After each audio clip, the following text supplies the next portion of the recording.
పశ్చిమాసియాలో ఉద్రిక్తతల నేపథ్యంలో చమురు, గ్యాస్ కొరత కారణంగా ప్రపంచ దేశాలు అతలాకుతలమవుతున్నాయి. ఎల్పీజీ సిలిండర్ల కొరత కారణంగా ఇప్పటికే పలు ప్రధాన నగరాలైన బెంగళూరు, చెన్నై, ముంబై, కోల్కతా, లక్నోలోని హోటళ్లు, రెస్టారెంట్లు, హాస్టళ్లు మూతపడుతున్న పరిస్థితి ఏర్పడుతుంది. ఇక బెంగళూరులోని పీజీలు, హాస్టళ్లలో ఇదే పరిస్థితి నెలకొంది. అయితే బెంగళూరులోని పీజీ ఓనర్స్ వెల్ఫేర్ అసోసియేషన్ కీలక నిర్ణయం తీసుకుంది. మెనూలో పలు మార్పులు చేసింది. ఇక నుంచి వీక్ డేస్ లో రోజుకు 2 మీల్స్ మాత్రమే అందిస్తామని పేర్కొంది. అలాగే వీకెండ్స్ లో మాత్రం 3 మీల్స్ అందిస్తామని స్పష్టం చేసింది. తాజా నిర్ణయంతో కేవలం శని, ఆదివారాలు మాత్రమే టిఫిన్ ఉంటుంది. మిగతా రోజుల్లో కేవలం 2 మీల్స్ మాత్రమే ఉండనున్నాయి. అయితే ఇప్పుడు హైదరాబాద్ లోని హాస్టల్స్ కూడా అదే బాట పట్టాయి. హైదరాబాద్ లోని మాదాపూర్, గచ్చిబౌలి, అమీర్పేట్, దిల్సుఖ్ నగర్, అశోక్ నగర్, హయత్ నగర్ తదితర ప్రాంతాల్లోని హాస్టల్స్ లో ఇప్పుడు కొత్త నోటీసులు ప్రత్యక్షమవుతున్నాయి.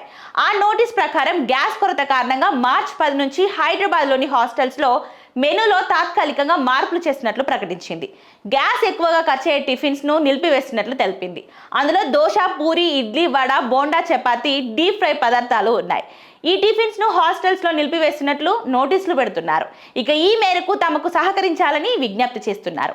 అయితే గ్యాస్ కొరతపై దేశవ్యాప్తంగా ఆందోళనలు వ్యక్తమవుతున్న వేళ కేంద్ర ప్రభుత్వం తాజాగా కీలక ప్రకటన చేసింది.